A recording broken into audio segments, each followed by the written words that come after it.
জি শাকিব একই খান শাকিব খান মিশা সওদাগর মানিক দর্শকদের একটি তুমুল আগ্রহের জায়গা। সেই জায়গা থেকে লাস্ট আপনাকে তুফানে দেখা গিয়েছিল জি খুব কম সময়ের জন্য। হ্যাঁ তো সামনে কি চমক থাকছে দর্শকদের জন্য শাকিব খান মিশা সওদাগর? বরবাদ ডিরেক্টর মেহেদী হাসান রনি বরবাদ সাকিব খান অনেক কাজ সুপার কাস্ট বরবাদ নেক্সট বরবাদে আমরা যতটুকু জানি গল্প সম্পর্কে সেটা হচ্ছে খুব দুর্ধর্ষ তুফান যেমন হয়েছে এটার থেকে আরো দুর্ধর্ষ আমরা শাকিব খানকে দেখতে পাবো। তো সেখানে মিশা সওদাগরকে আমরা খুঁজে পাচ্ছি। এটা তো বলা যাবে না, তবে একেবারে ইউটিউব বলতে পারে, সাধারণত আমি বলি না। চ্যালেঞ্জ, একেবারে চ্যালেঞ্জ করেন। আমি একটু বাইরে ছিলাম, তো এই ব্যাপারে ইনশাল্লাহ দোয়া করি না, ভালো।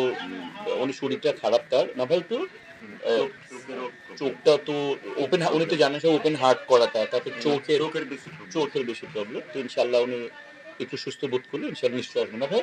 ভাই ভাই আমার ভাইয়ের সাথে মানে আমি যোগাযোগ করছি, তো ইনশাল্লাহ। নতুন সরকারের অধীনে বিএফডিসিকে কিভাবে ঢেলে সাজাবেন মনে করছেন? আচ্ছা, এফডিসি কে ঢেলে সাজানোর দায়িত্ব তো দাদাবাবু আমার না, তাই না? আমি এফডিসির একটা অংশ, আমি একটা এফডিসির বিরাট একটা মানে কি বলবো যে বাগানের মধ্যে আমি একটা ছোট ফুল গাছ, আমি হয়তো বা জবা বা জুই মানে এখানে। হ্যাঁ অফকোর্স, তো আমরা তো ইনশাল্লাহ আপনার দেখেছেন, তো দেখেন আপনাদের আজকে উপস্থিতি বলেন আমরা আমাদের কাজগুলো চালিয়ে যাচ্ছি কিনা দেখেন, এবং সম্মানের সাথে দেখেন। আমরা এর আগে অনেক বিচার সালিশ করেছি, এবং আমরা স্মুথলি তো যতটুকু পেরেছি আমরা তো কাজ করে যাচ্ছি ইনশাল্লাহ। তো আমরা হ্যাঁ হ্যাঁ ইনশাল্লাহ অবশ্যই। এবং আমি মনে করি এখন তো অন্তর্বর্তীকালীন যে গভর্নমেন্ট, এরপরে যে গভর্নমেন্টটা আসবে ধরে নিই আমরা ধরে নিতে পারি যে মনে করেন যে কি হবে সাধারণত, আর আশা করা যায় অবশ্যই যে একটা বড় দল, সেটা বড় দল কি আসবে, যে বড় দল যিনি আসবে, যে বড় দল আসবে, তো সেই তারা ইনশাল্লাহ আরো স্মুথলি এটাকে রান করবে, আমার বিশ্বাস ইনশাল্লাহ। ঠিক আছে, হ্যাঁ আমি এখন আজকেও আলী ছুটি ডাবিং শেষ করে আসলাম, বিপ্লব ভাইদের ডাইরেক্টর। আর কালকে করলাম ওই যে ইসে ওই যে কবি ছবির কল্লোল ইসে। দেন আগামী দুদিন পরে যাযাবরে শুটিং করবো তাজি কমরুল, তারপরে বরবাদ করবো, যে হ্যাঁ কাজে আরম্ভ করলাম। কাজ ছাড়া তো আমাদের কিছু নেই, মানে বলে বোঝাতে পারবো না। এটা এটা একটা অসুস্থতা, আর তারপরে মানে আসতে পারতেছি না এই মানে, কারণ আমার অপারেশন চলতেছে। তো সব মিলে মানে খুবই কষ্ট গেছে। তো আবার ওদিকে পরিবারের দিকে, আবার দেশের দিকে, আমার পেশার দিকে, তো দোটানার মধ্যে ছিলাম। যাই হোক মানে তারপরে আল্লাহর কাছে অশেষ মেহরবানি, যে সমস্ত ট্রিটমেন্ট করার পরও এসছে, এবং ইনশাল্লাহ। এবং এই ফাঁকে সমিতি সবাই শ্রদ্ধা আমার বড় ভাই, আমার ওস্তাদ সমতুল্য আরমান সাহেব, এবং আমার এই ছোট তুর্কি আমার সৈনিকগুলা, মানে ইয়াং ছেলেগুলো এবার আমার সমিতিতে, আলেকজান্ডার বো, জয়, সনি, এরা যে পারফরমেন্স করেছে, এবং দুয়েটা থেকে আরম্ভ করে পুরো ক্যাবিনেট এই কাজটাকে ইনশাল্লাহ চালিয়ে নিয়ে গেছে। তাদের কাছে আমি আপনাদের সামনে তাদের কাছে মানে ক্যাবিনেটের পক্ষ থেকে আমি প্রেসিডেন্ট হিসেবে তাদের কাছে কৃতজ্ঞ। খুব ভালোভাবে স্মুথলি এটা রান করেছে। এখন পুরাই শূন্য কাজ, জি জি। এখন নতুন করে কি আয়োজন আপনার করতে সিনেমার জন্য, মানে আসলে শিল্পী সমিতি চিন্তা করবে শিল্পীদের জন্য, আমাদের ফিল্মে চিন্তা করার দায়িত্বটা আমাদের না। মূলত এই দায়িত্বটা হবে ইনশাল্লাহ যারা মানে ফিল্ম মানে যারা স্টেক হোল্ডার, যারা নির্মাতা, প্রডিউসার, এবং যারা আমাদের অভিভাবক, তারা করবেন। তো আমি আশা করি যে এখন যে অন্তর্বর্তীকালীন যারা গভর্নমেন্ট, তারা অবশ্যই চলচ্চিত্র ব্যাপারটা বিশেষভাবে ভাববেন। কারণ বিনোদন ছাড়া মনে করেন যে একটা কি বলবো, একটা জাতি মানে আনন্দ পেতে পারে না, তাই না? একটা বিনোদন অপরিহার্য একটা জীবনের একটা অংশ।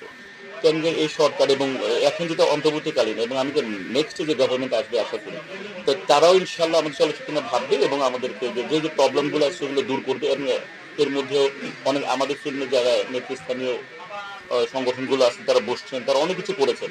মানে আমি এসে জানলাম, তাদেরকে সাধুবাদ জানাই যে ভাড়াগুলো কমিয়েছেন, অনেক চুক্তি করেছেন, অনেক ভালো কাজ করেছেন। এফডিসির সাথে বসে আমাদের বিভিন্ন সংগঠন সবাই, যারা নতুন সংগঠন এবং পুরনো সবাই মিলেমিশে বসে ইনশাল্লাহ অনেক কিছু ভালো ভালো কাজ করেছে। তো আশা করি এরকম ছোট ছোট পদক্ষেপগুলো যখন একত্রিত হবে, একটা বড় পদক্ষেপ তখন চোখে পড়বে।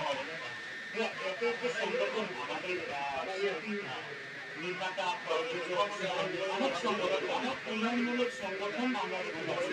আরো দুটো নতুন করে হয়েছে আকাশ সাথে এত এত সংগঠন কিন্তু আমাদের সিনেমা ইন্ডাস্ট্রি তবুও কেন পিছিয়ে আছে কি মনে হয় আপনার? মানে সংগঠকের সাথে ইন্ডাস্ট্রি কিন্তু মানে আগামী পেছনে মানে বলা ঠিক না, কারণ দেখেন আমাদের কতগুলো মিডিয়া, কতগুলো ইউটিউব এখানে আছে, কতগুলো চ্যানেলগুলো আছে। তো কারণ সবারই আসলে প্রত্যেকের জায়গা থেকে প্রত্যেকের প্রয়োজনটা আছে। মানে একটা ইউটিউবার যিনি তার একটা কন্টেন্ট বানান, একা ফ্যামিলি চালান, তারও যেমন প্রয়োজন। আবার মনে করেন বাংলাদেশের বেস্ট যারা পত্রিকা বা চ্যানেল আছে, অনলাইন আছে, তাদেরও কোম্পানি আছে। কাজে আসলে প্রত্যেকের আসলে প্রয়োজন আছে। বাট দেখার যেটা গুরুত্বপূর্ণ বিষয়টা হচ্ছে যে মূল বিষয়টা চলচ্চিত্র কিভাবে এগোবে, এটা এই বিষয়টা মনে করেন যে এখনকার যারা নতুন সংগঠক এসছেন এবং তারা একটা পর একটা পদক্ষেপ নিচ্ছেন, এটাকে আমরা ওয়েলকাম করি। কারণ এত বড় একটা নতুন মানে কি বলবো, নতুন ভাবে একটা আমরা এখন আমাদের সিচুয়েশন। তো আমি আশা করি যে এই সিচুয়েশনটাকে একটু তো ব্যালেন্স করতে একটু একটু সময় দিতে হবে। এর মধ্যে আর সংগঠন ছাড়া কোনো কিছু হবে না, কিন্তু এটা আপনি আপনি আপনি যেখানে যাবেন সংগঠন লাগবে। ভাইয়া, শেষ কোশ্চেন থাকতেছে আমার কাছে। যে প্লেস হ্যাঁ, সেন্সর বোর্ড আর ফিল্ম সার্টিফিকেট হুম দুটো নিয়ে একটা বিশাল গেল সামনে দর্শকরা। এটা নিয়ে কি বলবেন? সেন্সর বোর্ড আর সেন্সর সার্টিফিকেট নিয়ে তফাৎটা নিয়ে যদি আপনি একটু বলেন। আপনি তো অনেকদিন ধরে কাজ করছেন। আসলে আমি সেন্সর বোর্ডে কখনোই মেম্বার ছিলাম না, কাজে আমি সেন্সর বোর্ড সম্পর্কে আমার একেবারেই ওইরকম বোধ নেই। আমরা এইটুকু বুঝতাম সেন্সর ছবিটা হবে মানে এই ছবিটা এমন কোনো সামাজিকভাবে কোনো অবক্ষয় যাতে না হয়, যাতে কোনো জেনারেশনের ক্ষতি না হয়, সেন্সর বোর্ড সম্পর্কে আমার ধারণা। আর সেন্সর সার্টিফিকেশন যেটা আসছে, যে গ্রেডেশন থাকবে ছবিটা A grade, B grade, C grade, B grade, এইটা গ্রেডেশন এইটা। আর সেন্সরে এই ছবিটাই আগে ছিল একটা ছবিকে সার্টিফিকেট দিলে এই দেশে চলার মতো এটা এমন কোনো বলয় সৃষ্টি করবে না যেটাতে যাতে ক্ষতি সাধিত হোক। তো কাজে হচ্ছে আমি এই দুইটা গ্রেডেশন মানে বুঝি যে গ্রেড ছবি কোন গ্রেডের হবে বেশি। কাজে আমি এর বাইরে ওনাদের কি কাজ সেটা আমি বলতে পারবো না। কাজে আমি যেহেতু অনেকের সময়ের দাবি ছিল, অনেক নির্মাতা চেয়েছেন যে আমাদের এই গ্রেড করে দেন। তো গ্রেডেশন সার্টিফিকেশন যেহেতু চালু হয়েছে, তাহলে এটাকে ওয়েলকাম করি, দেখি না ইনশাল্লাহ। আলটিমেটলি সেন্সর তো হবে, তাই না? আর আর এখন যে গ্রেডেশন হওয়ার পরে যেটা অনেক বড় মানে মানে কন্টেন্ট ওয়াইজ যে যে প্রোডাক্টগুলো অনেক সময় মানুষ করতে পারতো না, এখন অনেকে সাহস পাবে। তারা সে যে ছবিটা যে গ্রেডেশনে পড়ে সেভাবে দিবে, কিন্তু এখন মানুষ কন্টেন্ট বেস ছবি করতে পারে, এটা একটা ভালো দিক। যে